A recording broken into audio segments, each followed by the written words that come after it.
지금 이 길은 저희 집에 평소에 제가 산책 가는 코스를 한번 보여드리고 싶어요. 그래서 차분하게 이제 밖에 촬영해서 보여드리고 네, 안쪽은 또 나중에 또 촬영해서 차근차근 보여드리겠습니다. 제가 가는 이 길은 어디를 가냐면 캠프파이어를 할 수 있는 장소를 만들어 있습니다.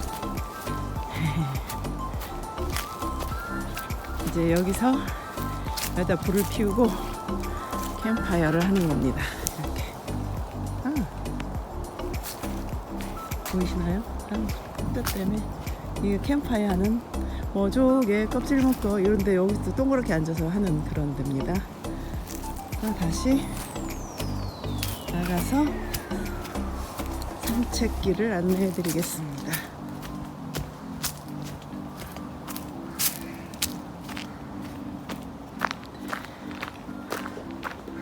자, 여기서 보통 걸음으로 걸어서 한 바퀴 돌고 오면 제일 긴 코스는 1시간 10분 정도, 제일 짧은 코스 25분 되고, 이런 데는 빈터 같이 보이지만 아시죠?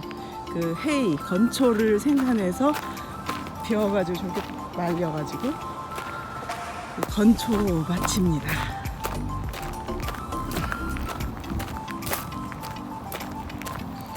여기는 저 보이는 건물은 창고, 각종 농기구도 들어있고 화목도 있고 여러가지 저희 안 쓰는 살림도 거기다 넣어놓고, 왜냐면 버리기 아까운 그릇들 초기 이민자 필요하신 분 있으면 나눠드리려고 버리지 않고 저쪽에다 보관하고 있습니다.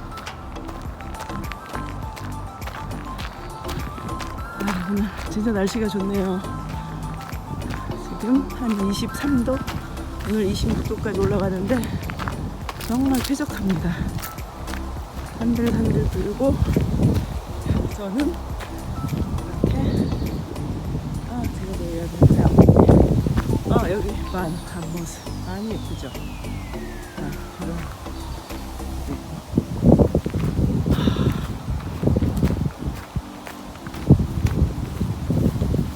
저는 뒤에서 자, 이렇게 원시림 산책길로 접어들었어요. 산책길이 이렇게 옛날에는 여기서 닭을 키웠는데 지금은 폐쇄됐습니다. 다른 데로 옮겼어요. 저쪽 떨어진 곳으로. 사실은 여기 저는 혼자 산책은 거의 안 와요. 그 이유는 여기 오래되신 분은 혼자 다니는데 제가 여기서 그 코요댓, 한국에서 그냥 늑대라고 생각하시면 돼요. 늑대를 한번 만나가지고 그 다음부터는 무서워서 혼자는 못 다니는데 별 일은 없었어요. 늑대가 사르르 사라지더라고요. 그래서 여기 입구 이렇게 쭉 해서 이제 돌아서 나오면 되는데요. 이렇게 뒤에 쭉 앞에 쭉 안으로 들어간 산책길이에요. 그래서 오늘 끝까지는 못 가고 여기까지 이렇게 이어져 있다는 거 보여드리고 싶어서 이렇게 찍었습니다. 감사합니다. 안녕하세요, 밴쿠버 이모예요. 이번에 지난번 특별 영상 내가 밴쿠버에 아직 살고 있는 이유 1탄을 찍었는데요. 오늘은 2탄을 찍어 보겠습니다. 저번에 이어서 여기서 좋았던 점인데 그 질서를 잘 지키는 시민의식. 물론 지금 대한민국도 더 좋아져서 질서는 잘 지키리라 생각하는데, 그때 당시에는 제가 비교적 한국에서 봤을 때보다 밴쿠버에서 느꼈던 것이 그 질서를 더 잘 지키고 있구나, 여러 가지 절대로 그 불법은 용납될 수 없구나, 이런 걸 느꼈어요. 그리고 두 번째 느낀 것은 다양성 다문화를 즐길 수 있다는 거. 뭐 세계 각국에 여기는 이제 다민족 국가고 이민자의 나라이기 때문에 많은 것을 접할 수 있어서 참 좋았어요. 특별히 뭐 어디 다른 나라로 여행을 가지 않더라도 그 나라가 속해 있는 커뮤니티에 가면 그렇게 다른 나라의 그 풍속이나 문화를 즐길 수 있어서 그것이 참 좋았습니다. 그 다음에 오늘의 세 번째는 지금 한국은 어떻게 달라졌는지 모르겠는데 자연 보존이에요. 제가 살 때 한국에서 제가 뒷산에 있는 우리나라에는 그 황토가 품질이 너무 좋잖아요. 그래서 아무 죄의식 없이 뒷산에 가서 황토를 퍼다가 제가 황토 염색을 즐겼던 적이 있거든요. 그럴 때 뭐 남의 눈치를 보거나 사람이 없는 데 가서 가져와야겠다 이런 거 없이 그 자루를 가지고 와서 마음껏 황토를 한 자루 퍼가지고 와서 그런데 여기 와서는 그런 것이 불법이라는 거죠. 모든 것이. 그래서 좀 답답한 내가 마음에 드는 돌 하나도 집으로 그 공공에 있는 것은 들여올 수 없는 게 약간은 섭섭하기도 했지만 가만히 생각해 보니까 임자가 없는 것은 국민 전체가 임자인 거예요. 예를 들면 물고기나 뭐 강에서 채취할 수 있는 어류나 바다에서 채취할 수 있는 거나 모래, 돌, 흙, 나무 모든 것이 다 전 국민의 소유이기 때문에 그렇게 철저하게 자연 보존이 지켜져야 된다 이런 것이 받아들여지고 그것이 참 좋았어요. 그래서 우리나라도 지금은 더 잘 되고 있겠지만 그때는 그것이 굉장히 감동적이었어요. 그 다음에 네 번째는 그 한국도 지금 갈수록 너무 좋아져서 가장 한국 사람들이 자랑스러워하는 것이 의료 제도인 것 같아요. 그런데 캐나다도 전면 100% 무상 의료인데다가 이제 여기의 특징은 제가 이제 경험했던 그 병원이 정말 가족처럼 따뜻했고 모든 그 의료인들이 입원했을 때 그 다음에 입원 후에 이렇게 모든 그 조금이라도 더 비용이 들어가는 것이 없었어요. 거의 예를 들면 커피값 한 잔이라도 봉사단체에서 와서 커피 카드를 주면 일반 그 커피숍에 가서 사 먹을 수 있고 또 하나는 놀라운 것 하나 말씀드릴게요. 병원에 안가처럼 위중한 환자나 장기 입원 환자는 가족을 위한 그 호텔 같은 예를 들어 안가를 마련해 줍니다. 가장 다급할 때는 그 중환자실 옆에 그런 룸이 마련돼 있어요. 가족들이 머물면서 이렇게 적당히 식사를 할 수 있는. 그 다음에 그걸 넘어서 약간 장기를 요하면 그 바깥에 그런 안가가 마련돼 있다고 합니다. 그래서 거기에 지금 머무르고 있는 사람들도 많이 있어요. 그래서 그런 점이 놀라웠어요. 그게 특징이라고 꼽을 수 있고 참 의료제도가 정말 환상적이다 이렇게 제가 느꼈습니다. 그 다음에 이거는 한국에서는 익숙하지 않고 한국에서는 이제 법원 가면 몇 대가 망한다 그런 거나 가능하면 피해 살아야 된다 하지만 이 나라는 뭔가 조그만 일이 닥쳐도 그 고민이 되잖아요. 그러면 변호사를 선임하세요 이러더라고요. 그래서 그냥 생활 속에 변호사 선임이 이렇게 돼 있는 것 같아서 그게 참 좋다 나쁘다를 떠나서 인상적이었습니다. 그다음에 제가 이제 아이들이 물어보면 이민 와서 좋은 점이 뭐냐 하면 한국에서 학교를 다녔던 아이들은 학교 생활이 즐겁다고 합니다. 저는 한국에서 학부모 노릇은 못 해봤는데 여기서 학교에 보냈을 때 벌써 아이가 7년, 5년, 12년을 졸업했는데요. 내가 도대체 뭘 한 거지? 그냥 학교 데려다 준 것밖에 없어요.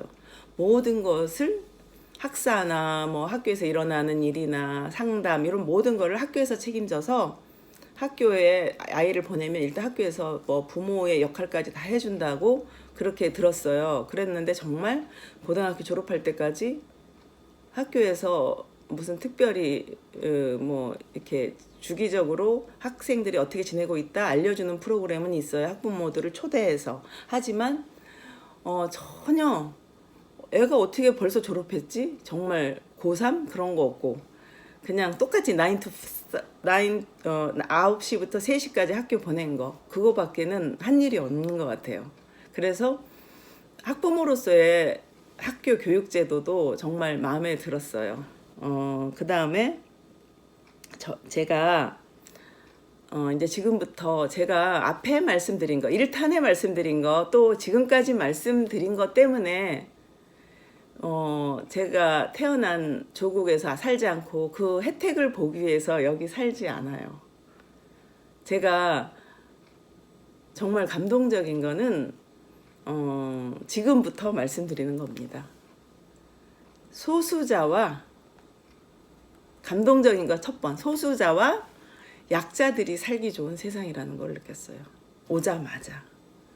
그래서 한국에서는 사람들이 너무 한국 사람들이 정이 많고 따뜻하고 그렇잖아요. 그래서 이웃에 어려운 일이 생기면 개인적으로 개별적으로 도움을 주고 이렇게 해결하는 거, 요새는 복지도 많이 한국도 좋아졌다고 들었어요. 하지만 좀 더 비교를 한다면 제가 여기서 경험 삼아 나이트클럽에 한번 갔는데 나이트클럽 중앙에 춤을 추러 나가는 사람인데 거기에 휠체어를 타고 이렇게 춤을 즐기는 그런 문화를 보고 참 감명 깊었어요.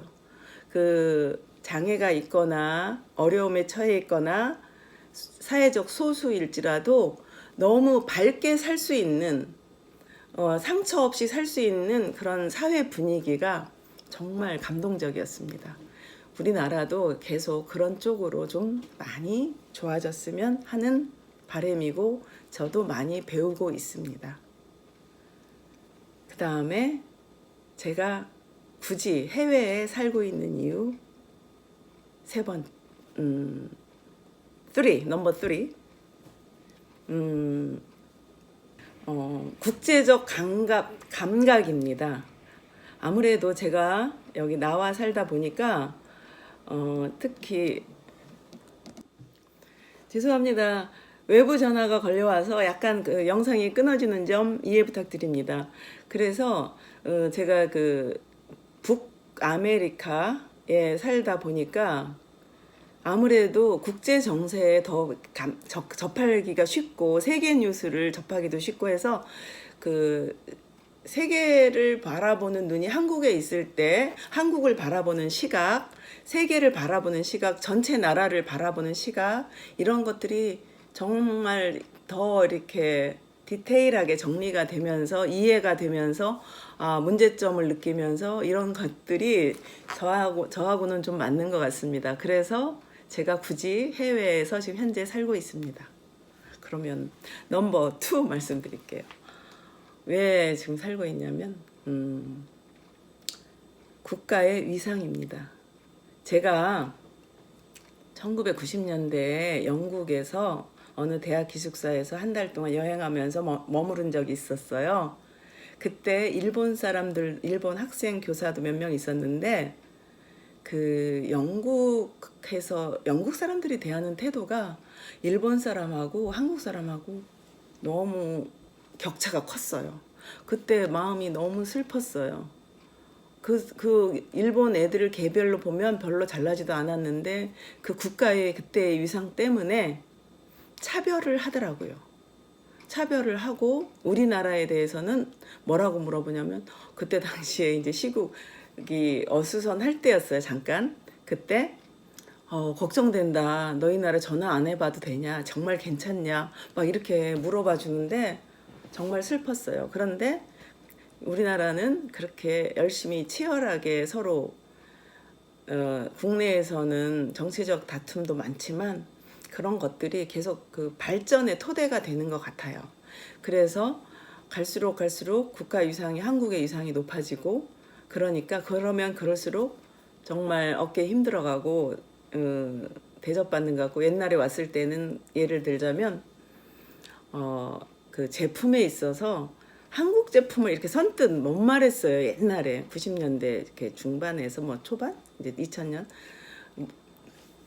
그 여기 사람들 본토 사람들도 뭐 소니가 좋느니 뭐 일본 자동차가 좋다 뭐 이런 식으로 얘기할 때 제가 선뜻 근데 이게 점점점 하면서 소니 완전히 사라졌고 지금은 한국 LG, 삼성, 한국 자동차 이런 것들을 제가 소개하고 뭐 저는요 뭐 삼성도 좋지만 뭐 LG도 더 좋고요 막 이렇게 하는 거 그렇게 할 수 있다는 것이 정말 기쁘고 뿌듯하고 자부심이 있어서 이게 외국에 살기가 정말 자랑스럽고 좋습니다.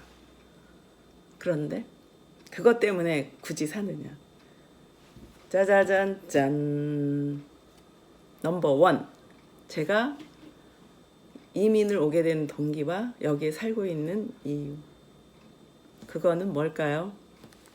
여러분 짐작이 가시나요? 저는 대한민국의 남과 북의 통일입니다. 국내에서는 저희가 통일을 염원하고 통일의 밑거름이 되는 일을 음으로 양으로 하고 싶었고 뭐 도울 수 있는 일이 있으면 도와야지 하는 마음으로 살았지만 대한민국 여건으로는 그 은신의 폭이 너무 좁았어요. 그런데 캐나다나 외국에서는 특히 북한하고 교류가 있는 나라에서는 이렇게 자유로이 왕래를 할 수 있습니다. 무슨 뭐 어디 평양에 관광을 간다거나 그런 거하고는 차원이 너무 다르고 그냥 이렇게 어려운 난민이나 뭐 아프리카나 또 방글라데시나 어려운 쪽 아시아나 어려운 나라를 돕는 똑같은 마음으로 정말 소외된 북한의 양강도, 함경북도 이런 소외된 지역에 임산 수유부 유아들을 돕는 사업을 하고 직접 찾아가서 그들이 도움을 받는지 확인할 수 있는 그런 시스템이 되어 있어요.